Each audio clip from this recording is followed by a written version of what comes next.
మిత్రులు అదాని గురించి ప్రస్తావించారు. ఇది మన చేతిలో లేని విషయము.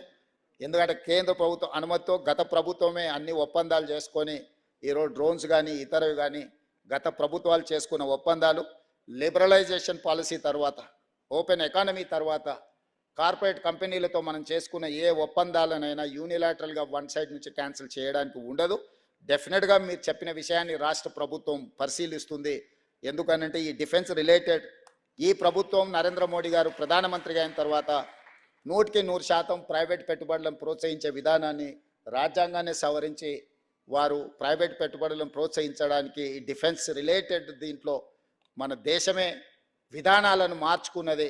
ఈ మార్చుకున్న విధానాల నేపథ్యంలో ఒక కార్పొరేట్ కంపెనీతో ఏ ఒప్పందం చేసుకున్నా రాష్ట్ర ప్రభుత్వం యూనిలాటరల్గా క్యాన్సిల్ చేయడానికి ఉండదు.